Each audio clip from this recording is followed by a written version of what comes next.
En 30 minutos, MF Economía e Inversiones y Radio 1000 te traen los principales temas económicos del mundo y de Paraguay con Economía a 1000.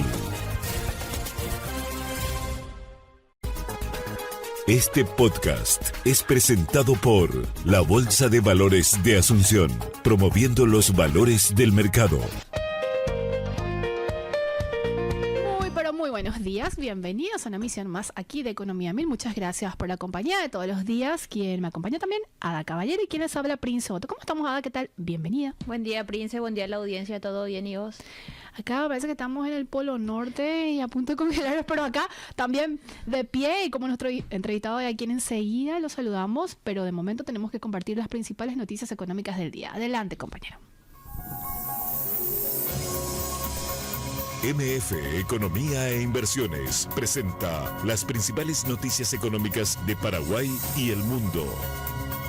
De acuerdo con Bloomberg en línea, Donald Trump y su equipo advierten que los acuerdos arancelarios próximos al 9 de julio podrían resultar ser marcos limitados en vez de reformas comerciales profundas que aborden temas estructurales claves, a pesar de que se proyecta alcanzar pactos con hasta una docena de socios importantes como China, Reino Unido, Taiwán, Indonesia, Vietnam, Corea del Sur e India. Los detalles indican que estos acuerdos cubrirán solo aspectos puntuales, dejando muchas cuestiones claves sin resolver.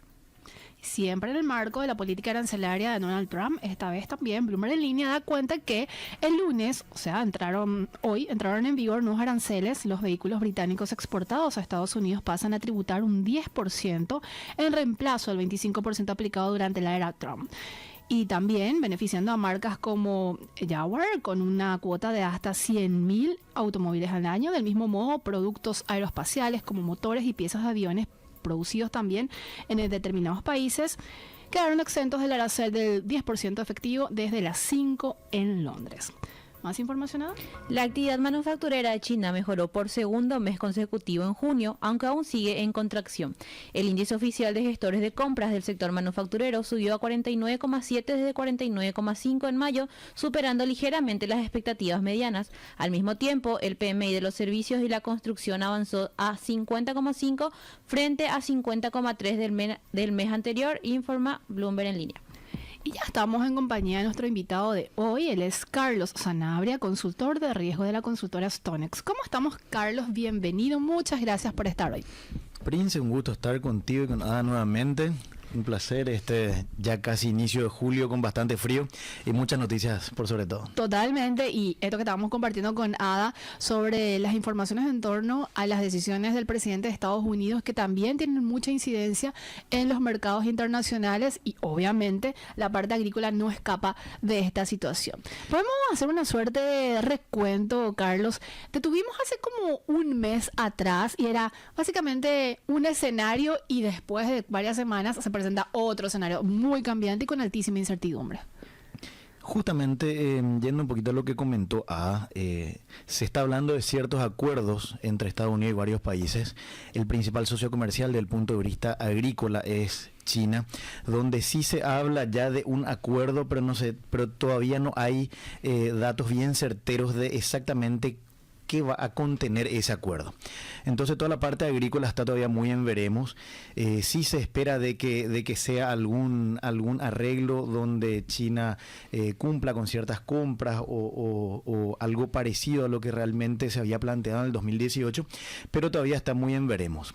Algo muy importante también, habían comentado un país que es Vietnam, donde Estados Unidos está haciendo justamente una alianza bastante importante con ese país, desde el punto de vista agrícola, digo.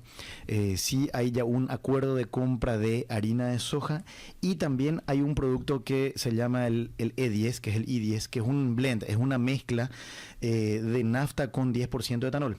Entonces, eso realmente ¿dónde repercute? Que al ser Vietnam un importador, que es un país realmente con una demanda muy importante, entonces eso podría acarrear una mayor demanda de maíz dentro del consumo interno de Estados Unidos. Carlos, mencionabas grandes jugadores, Estados Unidos, China y toda esta medio reconfiguración que todavía no está como definido por una cosa de cambia a cada segundo, por decirlo de alguna manera. Sin embargo, los agentes siempre están con altas expectativas y las expectativas en economía son como claves cuando estamos hablando de tomar decisiones. Correcto. Las expectativas de producción, sobre todo, realmente vienen ajustándose para arriba nuevamente. La proyección para la zafra 25-26 a nivel mundo es superior a lo que fue el año pasado. Si bien el aumento o el incremento de producción es menor de lo que fue de la 23-24 a la 24-25, igual hay un aumento en esa proyección. ¿Qué es lo que se tiene también? El stock, que es lo que finalmente nos complica o nos puede beneficiar en el precio. El stock mundo para la zafra 25-26 hay una proyección de 124 millones de toneladas, que es 1 millón por encima de lo que podría terminar la zafra 24-25. Es decir, no hay un incremento tan importante. Y algo muy importante que mencionar, la zafra 25-26 está arrancando. Estados Unidos está recién, acaba de terminar de sembrar. Ellos tienen ahora un desarrollo muy importante donde el clima va a jugar un papel muy significativo en todo este periodo de julio y comienzo de agosto. Por el momento Estados Unidos viene con un desempeño climático excelente, no es lo ni bueno, viene excelente. Es decir, es una presión bajista justamente este buen desempeño climático que está teniendo Estados Unidos hoy día. Ahora bien, ¿qué es lo que se espera de Estados Unidos? Sí. Y estoy hablando de la proyección del Departamento de Agricultura, que es el USDA. El USDA está dando un número de producción de Estados Unidos para esta campaña de 118 millones, que es exactamente el mismo número que la campaña anterior. Sin embargo, hay menos área de lo que fue el año pasado. Es 4% menos de siembra de área. ¿Por qué, Carlos? Porque en el momento en que el productor americano tiene que optar por hacer entre maíz y soja, hace un análisis entre el ratio de soja noviembre dividido maíz diciembre. Esos son meses de Chicago. Entonces, ¿qué es lo que uno ve como productor? Si es que ese ratio está por encima de 2,4, 2,41, entonces hay más incentivo a hacer soja que maíz. Perdón, Carlos, y haciendo un paralelismo con Paraguay, el productor no tiene esa facilidad si estamos hablando a nivel doméstico. Es distinto porque en Estados Unidos el área de siembra es una sola siembra. No hay ahí una safriña, no es como acá que sí tenemos una safriña. Allá es una sola siembra. Hay más o menos 70 millones de hectáreas de siembra en Estados Unidos para este periodo entre soja y maíz. Entonces lo que el productor americano normalmente hace es siembro maíz o siembro soja. Es A o B. Y vamos a recordar que Estados Unidos tiene un rendimiento de maíz que es muy superior al nuestro. Ellos están entre 11.000, 12.000 kilos por hectárea. Entonces realmente sí hay una competencia muy directa con soja. Entonces, como el precio de la soja se fue ajustando tanto en los últimos meses, ese ratio benefició más a la siembra de maíz que siembra de soja. Entonces, el área de maíz aumentó y el área de soja disminuyó en casi 4%. Esa es por el lado de la oferta como gran jugador Estados Unidos. ¿Y qué hay por el lado de China, Carlos? Para terminar lo de la oferta, Prince, algo muy importante. Hoy hay un reporte, bueno, todos los meses el USDA lanza lo que se llama el WASDE, que es una estimación de producción y stocks. Pero sin embargo, la confirmación son los reportes trimestrales. Esos reportes trimestrales, ¿qué es lo que te confirman? Es lo que fue en marzo, es la intención de siembra y los stocks.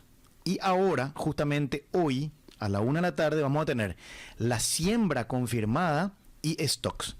Entonces, justamente, hoy vamos a tener mucha volatilidad y el mercado realmente está esperando un movimiento bastante fuerte. Se fue ajustando de forma negativa en las últimas sesiones, ya en los últimos 10 días.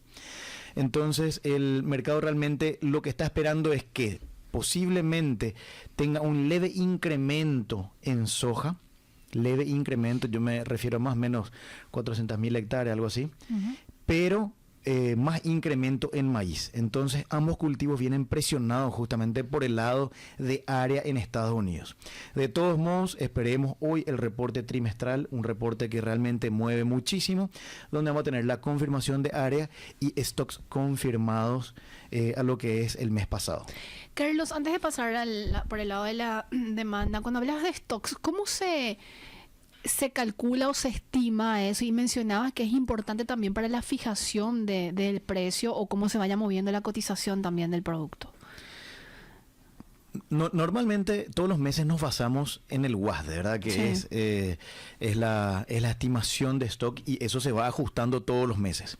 Sin embargo, estos stocks dan solamente stock, no a nivel mundo, sino a nivel Estados Unidos. Este es un stock solamente de Estados Unidos, donde se está esperando para soja más o menos 26 millones de toneladas y para maíz un poco más, 127 y algo, si mal no me acuerdo. Pero es justamente ahí donde puede haber cierto movimiento en el caso de que el stock que está estimando el mercado es de 26 y finalmente el USDA confirma, pongo como ejemplo, Sí. 24. Entonces eso representa menos stock a nivel mundo. Los grandes jugadores ya anticiparon sus posiciones financieras a 26 y al salir justamente menos de lo estimado, eso va a representar posiblemente una compra y una subida de precio. Pero este reporte trimestral es únicamente de Estados Unidos.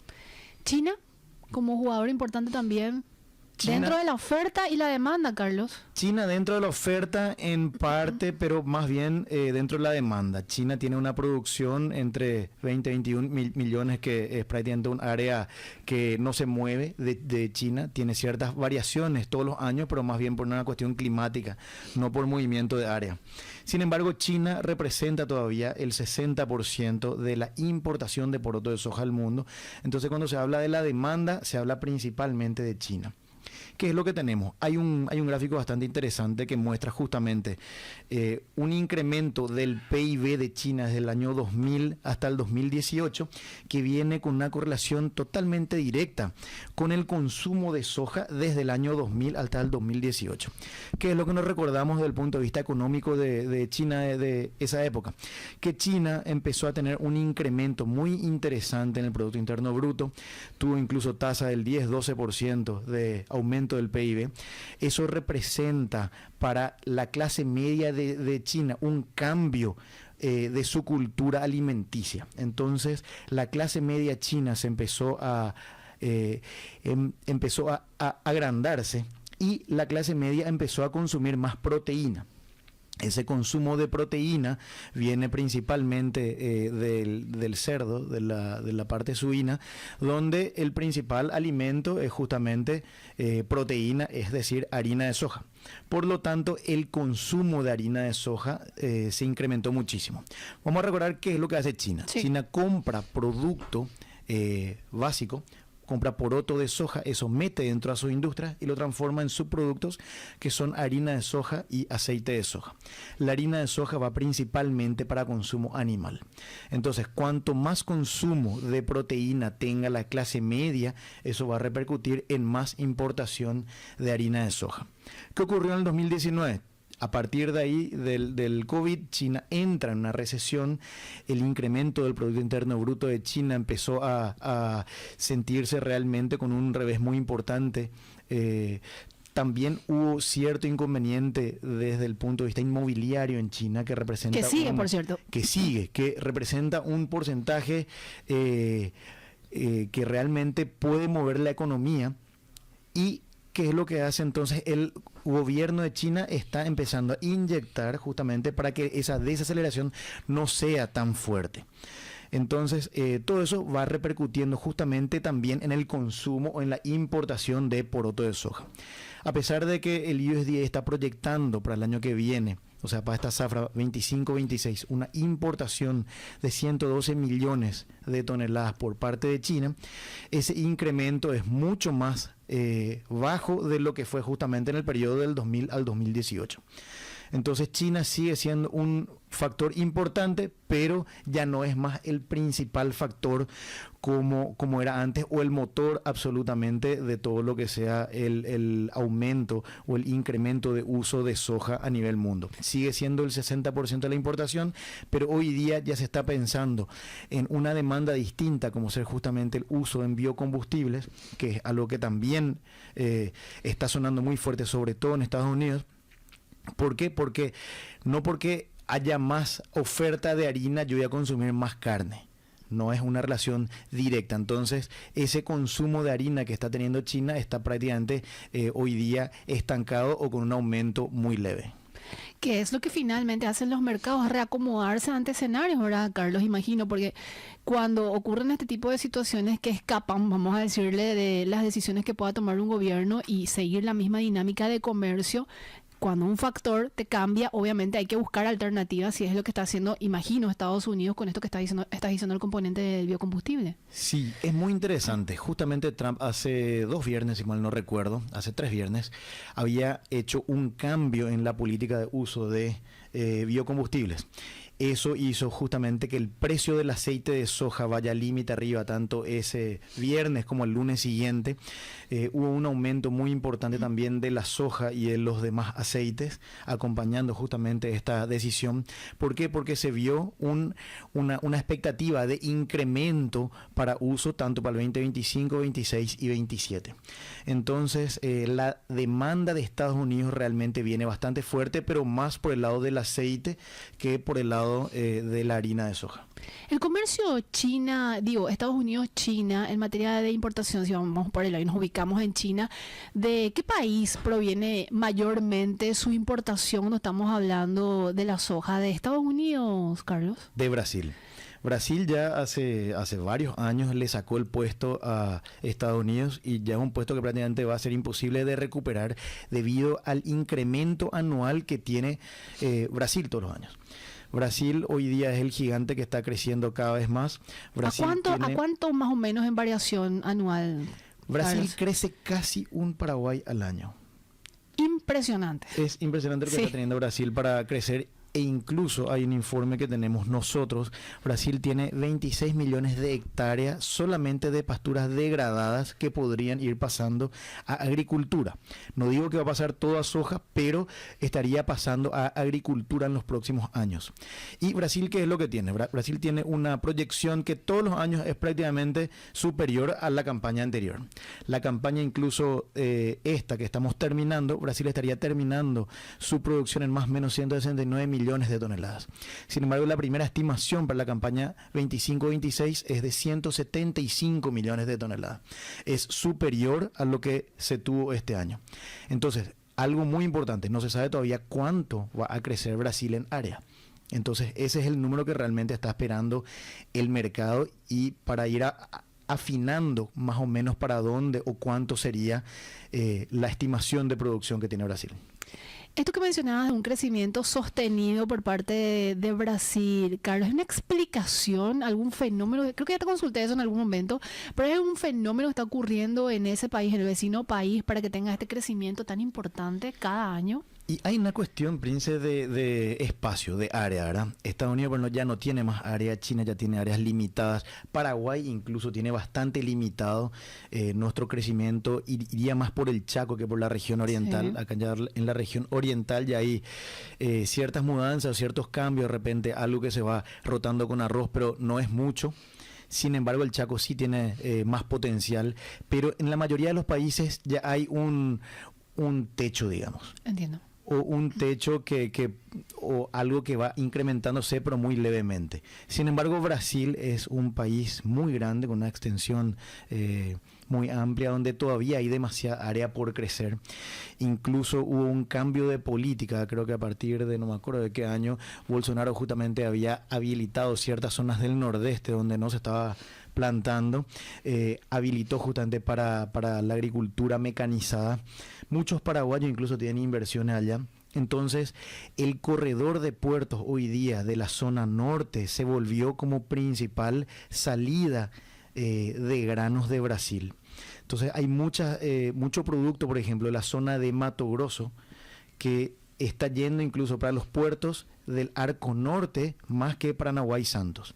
Entonces, si es que uno suma todos los puertos del Arco Norte, totaliza ya en cantidad más exportación de que lo que justamente hacen en forma individual los puertos para Nahuatl, Santos o Río Grande.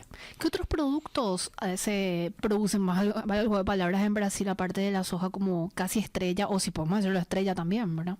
Brasil es, en la parte agrícola, estrella en muchos productos. Tiene azúcar, tiene café, tiene maíz, tiene algodón. Pero el que lleva ganado. El podio es la soja, Carlos. No, yo creo que se está peleando con café y con azúcar también. Un gigante, estamos hablando realmente de un gigante. Un gigante. ¿Y el comportamiento en Argentina? ¿Una corrección o se mantendría por encima o cerca de los 50 millones de toneladas?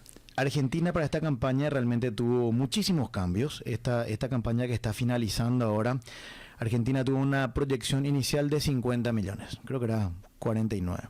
Luego entró en un periodo de finales de enero, comienzo de febrero, donde faltó lluvia, donde la condición de cultivo estuvo muy crítica, ya se hablaba de merma de 3, 4 millones.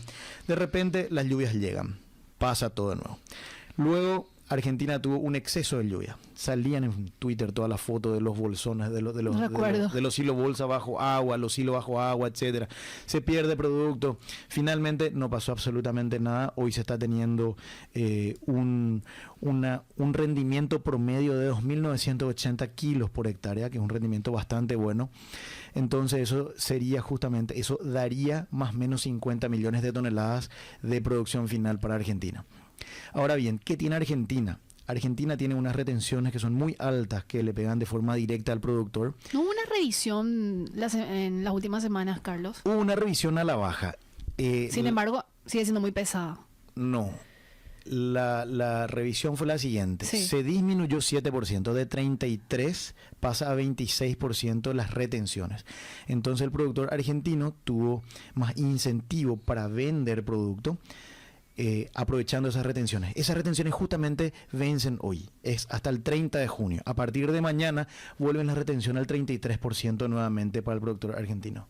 No, por eso te decía, sigue siendo igualmente muy pesada la retención, por más que haya habido una reducción. Generó cierto incentivo, ¿verdad? Por decirlo de alguna manera. Y el productor argentino tiene una dinámica mucho más complicada de lo que tenemos acá. ¿Por qué, Carlos? Acá incluso yo creo que es la dinámica más sencilla comparando entre Brasil y Argentina, porque acá tenemos todo dolarizado. Algo de mano de obra y algo de combustible es lo que tenemos en guaraníes. El resto de los costos ya están todos dolarizados. Dentro de la estructura de costo de un productor. Todas las labores, semillas, fertilizantes, químicos, etcétera, está todo dolarizado. Incluso el premio o el costo, que es el descuento, está en dólares. Y cuando vende está en dólares. Entonces recibe dólares, costo en dólares, y es todo mucho más sencillo. ¿Qué es lo que ocurre en Argentina? El productor argentino recibe pesos y Argentina está luchando con la inflación ya desde hace muchísimo tiempo.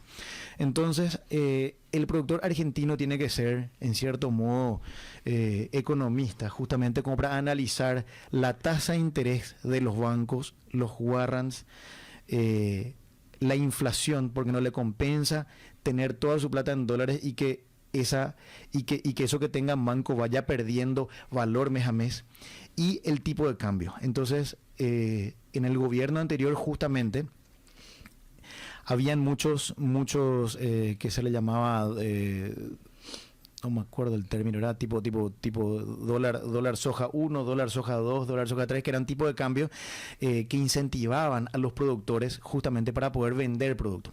¿Por qué tanto el gobierno argentino quiere que el productor venda? Porque al vender se cobran las retenciones, entonces eso da liquidez justamente al gobierno. Entonces el sector agropecuario en Argentina tiene una representación muy importante dentro del comportamiento del PIB. Entonces realmente todo lo que haga el productor al gobierno, digamos que le beneficia o le complica de forma directa. Muy interesante, Carlos. Nos falta la parte de Paraguay y nos gustaría también explorar sobre lo que está pasando a nivel doméstico. Y me gustaría, antes de cerrar, Carlos, este primer bloque, que puedas mencionar que son como dos ventanas o dos momentos diferentes los que vive tanto el norte como América del Sur en su conjunto, porque cuando en Brasil, en Estados Unidos está empezando la campaña, en esta zona estamos cerrando la campaña. ¿Es así? Es así. Y algo muy importante, acá a nivel Sudamérica, en soja al menos, somos principalmente oferentes. Si bien tenemos consumo, nuestro consumo no es tan importante, no es como en Estados Unidos que representa así ya un porcentaje muy superior, incluso el consumo de Estados Unidos es superior a la exportación. Acá no sucede eso, la exportación estimada para Brasil es de 112 millones de toneladas contra su producción que es 175. Es decir, todo se exporta prácticamente en poroto de soja. Argentina de repente, si bien es el principal exportador de harina de soja del mundo, lo que hace Argentina es compra producto tanto del productor argentino como de Paraguay, mete a su industria y vende subproductos, pero prácticamente vende todo. Entonces el consumo final realmente no queda tanto acá, va más para la Comunidad Europea, para China y para otros países de Asia.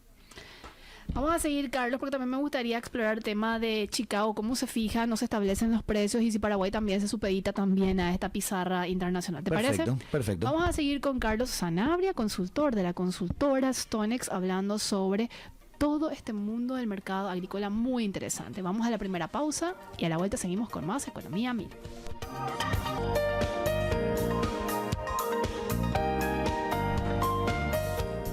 Seguís escuchando Economía 1000, muchas gracias por la compañía aquí con Carlos Sanabria, consultor de riesgo de Stonex, hablándonos sobre el mercado agrícola, una clase realmente la que estamos teniendo hoy, como todas las veces que nos acompaña.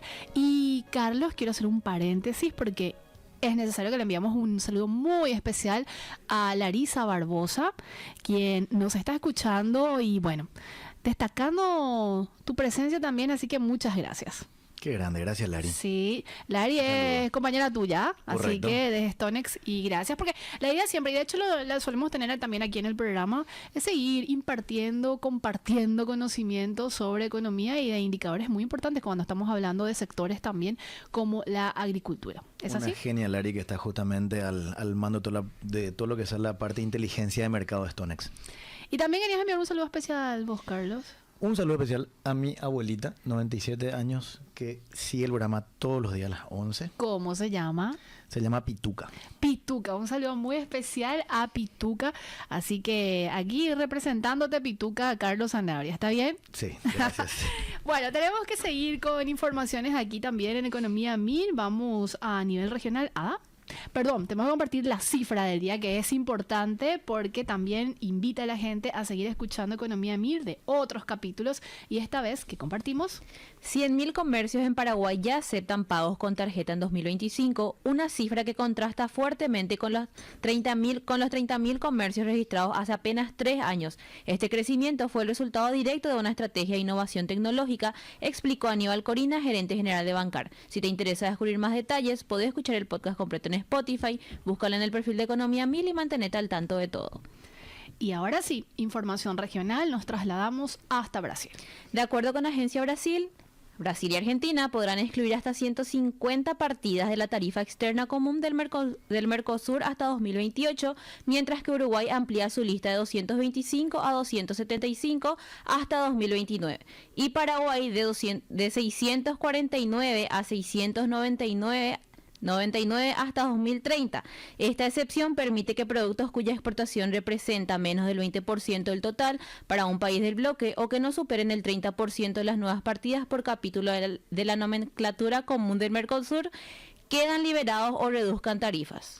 Y de Brasil nos trasladamos ya a Paraguay y el 28 de junio de 2025 el directorio ejecutivo del Fondo Monetario Internacional completó el 5º examen bajo el instrumento de coordinación de políticas y autorizó el desembolso de $285 millones del Servicio de Resiliencia y Sostenibilidad para Paraguay. El crecimiento del PIB real fue del 4,2% en 2024, mientras que para este año se proyecta una expansión del 3,8%. La inflación se mantiene dentro del rango de tolerancia del BCP y las reservas de divisas se encuentran por encima de los niveles recomendados, sostiene el Fondo Monetario Internacional. Y como todos los días, y es habitual, la consultora MF Economía e Inversiones realiza un análisis económico de determinados temas y en esta ocasión se aborda los datos extraídos del Instituto Nacional de Estadística y sobre todo del Censo de Población y Viviendas 2022 acerca de el flujo migratorio. De acuerdo con los datos oficiales, Paraguay cuenta con más de 6 millones de personas, de las cuales 5.400.000 nacieron en el país y aproximadamente 162 en el extranjero, lo que representa menos del 3% del total. Esto indica que el comportamiento poblacional se explica principalmente por la migración interna y central, así como la frontera con Brasil. Estamos hablando de los departamentos que lindan con el vecino país, tienen el mayor flujo migratorio interno. Para leer más en extenso este artículo, ¿dónde pueden encontrarlo, Ada? Pueden encontrar en nuestras redes sociales, Facebook, X, LinkedIn, Instagram y también en nuestra página web www.mf.com.pi. Así es. Y seguimos en compañía de Carlos Sanabria, consultor de riesgo de StoneX. Carlos, podemos hacer una suerte de recapitulación rápidamente de lo que estábamos hablando a nivel internacional y aterrizamos también a nivel regional, oferta, demanda de soja, y bueno, un poco también hablamos de maíz en el caso de Estados Unidos. Si hacemos un balance, oferta, demanda, ¿cómo estamos actualmente? Y bueno, también ya perspectivas esperando lo que va a salir hoy de manera oficial desde los Estados Unidos. Sí, resumen de la parte de oferta-demanda. En primer lugar, hablando de lo que es oferta, Estados Unidos está en plena zafra 25-26. La estimación de producción de Estados Unidos es de 118 millones de toneladas.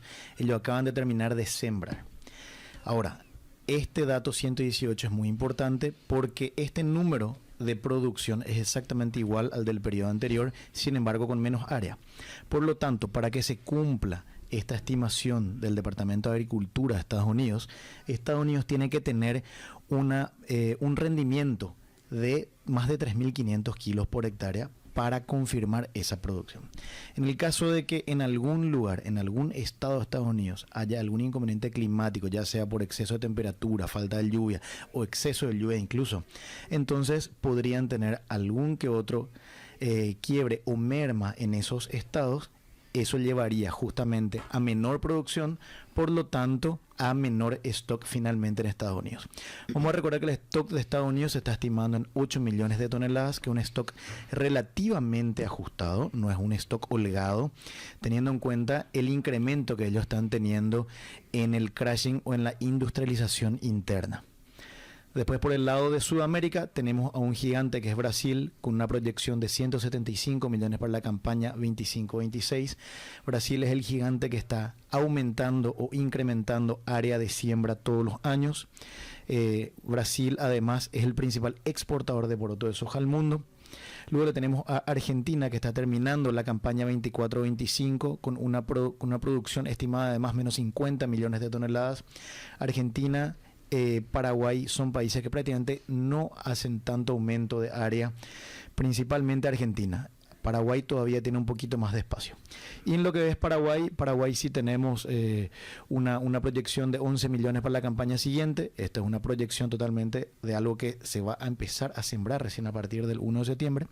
Entonces, si las condiciones están dadas también. Sí, las condiciones están dadas. Todavía falta mucho para esta campaña 25-26. Ni siquiera terminó esta campaña 24-25 y ya empieza la otra. Es así. ¿Podemos recordar los números que tienen desde StoneX la campaña que está cerrando? Ya básicamente cerró la 2024-2025, Carlos. Y vos sabés que no cerró todavía, Prince. El Chaco está todavía con una cosecha prácticamente del 90%.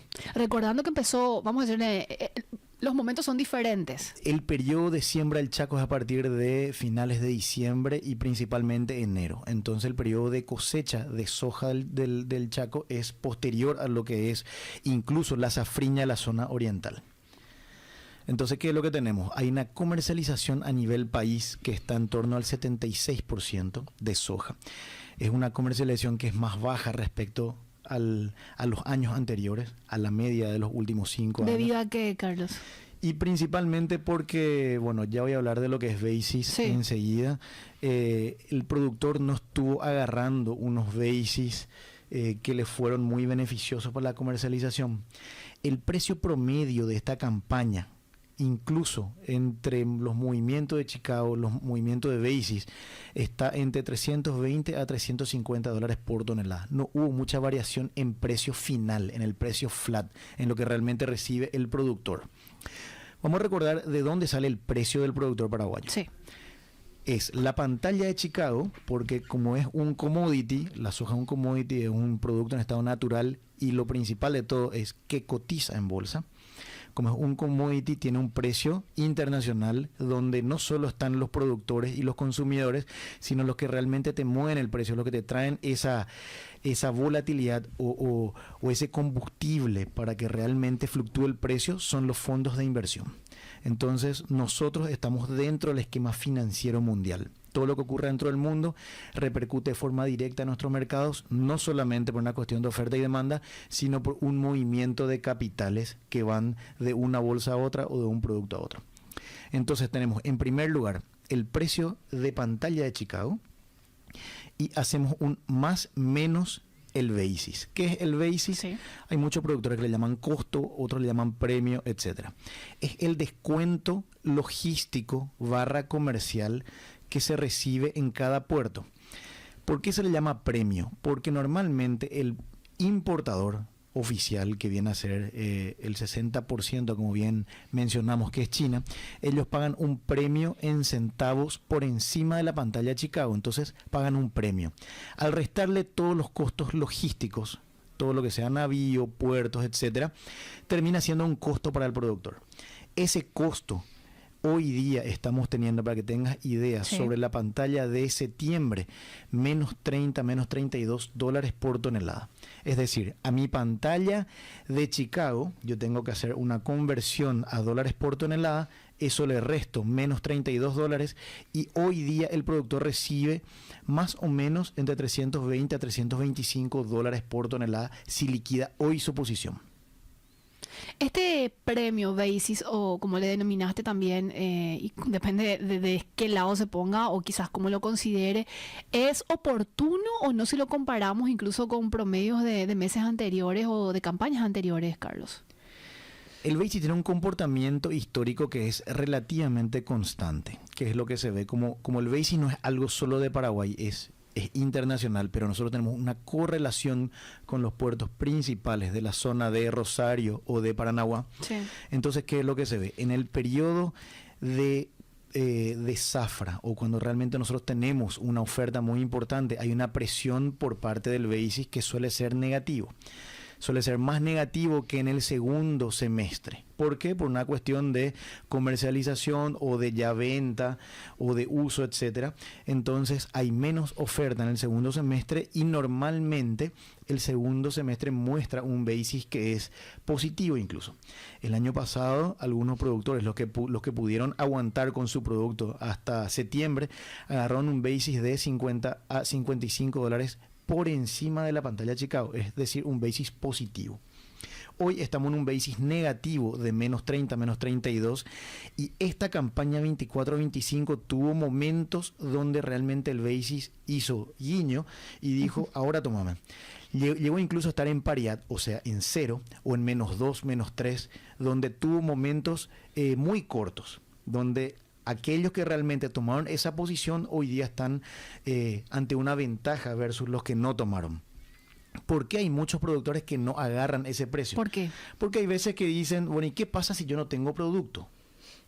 Entonces entran en un tema justamente de incumplimiento de contrato físico, donde si recordamos la zafra 21-22 hubo un quiebre muy importante del 60%, donde los productores tuvieron dos inconvenientes. Uno, no tuvieron producto, y dos, habían vendido ya de forma anticipada producto que no tuvieron y tuvieron que pagar un washout o una diferencia de mercado muy alta. Entonces, no tuvieron producto y tuvieron que pagar producto.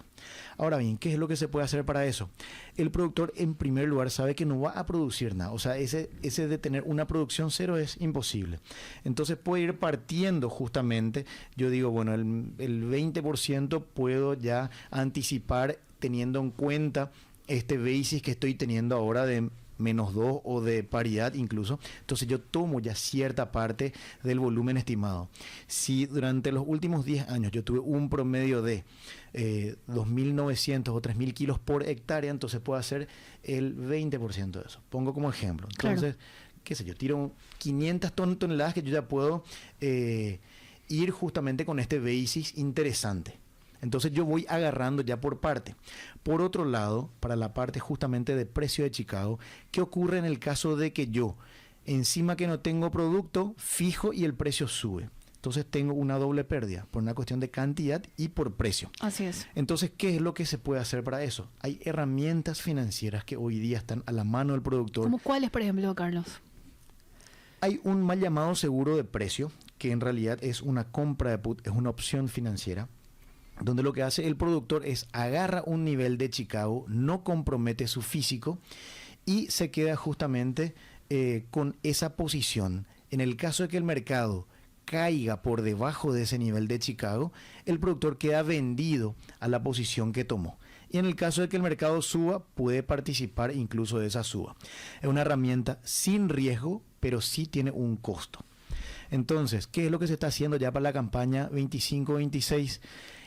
Ahora mismo no, porque el precio tuvo una caída muy importante, pero sí se empezaron a hacer muchas operaciones donde el productor estaba agarrando incluso un precio de $400 por tonelada. Entonces, ese tipo de operaciones se empezaron a armar justamente para la campaña siguiente, donde cuando Chicago tiene ese momento de venta, porque nunca vas a agarrar el mejor momento. Claro. Pero te puede dar ciertos indicios donde dice, bueno, yo tengo una presión de oferta, sin embargo veo un momento que es relativamente bueno en comparación a la coyuntura que estoy teniendo o a las variables que puedo tener más adelante. Entonces hoy día yo estoy agarrando ese precio. Pongo como ejemplo, se estuvieron haciendo operaciones en 1.100 centavos por bushel. A partir de ahí, lo que se hace es ver, bueno, más o menos cuánto podría estar mi basis. Entonces, uno ve un histórico de basis y dice, si es que yo agarro un histórico de los últimos 10 años, veo que en todos los años, en algún momento, toca un basis de menos 20. Entonces, a partir de ahí, el productor puede ir haciendo ya. Agarra ese 1.100 centavos por bushel, agarra un menos 20, le pone los costos de flete, costos de acondicionamiento de silo y llega justamente a que puede tener un buen nivel de Chicago respecto a lo que tuvo justamente en las campañas anteriores. Entonces, a partir de ahí, el productor, ¿qué es lo que tiene? Tiene una seguridad de precio, pero no está comprometiendo todavía físico. Carlos, yo asumo que cuando haces instrumentos hay entidades, instituciones o empresas como la consultora Stonex que ofrece este tipo de herramientas que de alguna manera también descomprime todo este ejercicio, estas estimaciones y cálculos que también tendría que hacer el productor, porque al final cuando haces costo-beneficio y pones en la balanza, mejor me enfoco a lo que yo sé hacer y la parte de ciertos manejos lo dejo para gente profesional. Desde la consultora Stonex tienen este tipo de herramientas, instrumentos. Y sobre todo, ¿cómo está incorporando el productor paraguayo, Carlos? Qué linda pregunta, Prince. Muchísimas gracias. Por Sí, nada. tenemos un servicio de consultoría que se llama IRMP. Hay muchísimos ¿Qué significa clientes. IRMP? Integrated Risk Program Management. Management IRMP. Sí. Management Program. Entonces, es un programa integrado de consultoría de riesgo que lo que hace justamente es adentrarnos nosotros como parceros, ya sea del silo o de la empresa de insumo o del productor, donde vemos bien desde adentro sus costos, sus necesidades y sobre todo sus riesgos. Entonces, a partir de ahí lo que podemos hacer es empezar a armar un plan en conjunto donde ya va calzando ciertos niveles que ya va asegurando un retorno de su producción. Eso es lo que se hace principalmente en ese servicio de consultoría que estamos dando. Es trabajar en conjunto para que vayan ya agarrando un nivel mínimo de rentabilidad. E imagino que ha evolucionado mucho también eso que te preguntaba ahora, la incorporación de este tipo de instrumentos para el productor. Muchísimo. Hay cada vez más productores que están haciendo y hay muchos productores incluso que llaman y dicen, bueno, yo no tengo cuenta. ¿Cómo es? Bueno, entonces abre una cuenta, se hace un scoring en Estados Unidos, nos pasan toda su documentación y dicen, yo no sé si quiero hacer todo eso, pero ¿cómo yo puedo hacer para trabajar igual? Claro. Bueno, entonces a partir de ahí vemos, bueno, vos con quién estás comprando insumo hoy día. Pongo como ejemplo varias empresas que están dentro del mercado, la mayoría son clientes nuestros, entonces, bueno, ve vos si es que podés hacer con la empresa A o con la empresa B. Una vez que tienen su ok, entonces ese productor lo que hace es pide prestado, digamos, la cuenta de esta empresa a cambio de un producto físico o de un contrato de físico. Entonces estaría utilizando justamente la plataforma de la empresa que es cliente de Stonex, a cambio justamente de un volumen a ser entregado a futuro. Este tipo de instrumentos, herramientas son, imagino, usados y utilizados y sobreutilizados a nivel mundial, Carlos. En todo lado. Imagino que forma parte también del negocio ya incluso del propio productor. Prince tiene que formar parte justamente de todos los productores. Y yo siempre yo no soy ingeniero agrónomo, soy economista, pero doy un ejemplo que realmente sí me entiendan todos. Hay muchas aplicaciones que se hacen con defensivos agrícolas y uno hace esas aplicaciones de modo preventivo, es decir, yo no sé si es que voy a tener enfermedades. Lo que yo hago es justamente empezar a hacer aplicaciones para que no tenga enfermedades. Incluso en momentos de mucha lluvia hago una aplicación adicional. Entonces, yo hago todo eso para prevenir. Ocurre exactamente lo mismo con el precio. Hay tantas variables dentro del mercado que pueden traer una volatilidad que no podemos manejar nosotros, donde lo que tenemos que hacer es justamente tomar esa prevención. Esa prevención no es tan directa y tan exacta porque hay que analizar las variables, el contexto y el momento en el cual se encuentran los precios. Claro. Pero una vez que uno ya está en conversación con el productor, lo que hace es justamente acompañar todos los eventos que van modificando los precios. Entonces a partir de ahí se toman justamente estas herramientas en el mejor momento. Entonces lo que se busca es agarrar esas herramientas financieras, metemos dentro del esquema del productor, forma ya parte del costo del productor y el productor entonces tiene una mayor previsibilidad o tiene ya un precio mínimo de su producción. Porque imagínate, Prince, vos como productor agarras el mejor material, la mejor tecnología, te llueve excelente, todo súper bien, sin embargo no cuidaste tu parte comercial y vendiste barato. Exacto. Entonces vamos a recordar que el ingreso de un productor es P por Q, precio por cantidad. Entonces no solo me tengo que preocupar de la cantidad, sino hay una variable que es el otro 50%, que es justamente el precio. Carlos, como siempre, un gusto tenerte en el programa. Desearte un muy, muy feliz inicio de semana. Gracias, Prince. Un placer estar con ustedes. Aquí quiero enviar saludos muy especiales a Mario Canera, que nos sigue todos los días, y al abogado Raimundo, que nos dice y nos aporta, así que muchas gracias. Dice, los 5 principales productos agrícolas de Brasil por volumen de producción son la soja, el maíz, la caña de azúcar, el café y el algodón. Así que muchas gracias también por el aporte de los oyentes. Sí, muchas gracias. Ada, ¿nos vamos despidiendo? ¿Estuvimos con quién? Carlos Sanabria, consultor de riesgo de Stonex. Así es. Y bueno, nosotras mañana tenemos una entrevista nuevamente con un referente. Vamos a dejar en expectativa, no te voy a preguntar, no te preocupes, Ada. Vamos a dejar en expectativa, les invitamos a compartir con nosotros mañana puntualmente a las 11. Que tengan un excelente lunes. Este podcast es presentado por la Bolsa de Valores de Asunción, promoviendo los valores del mercado.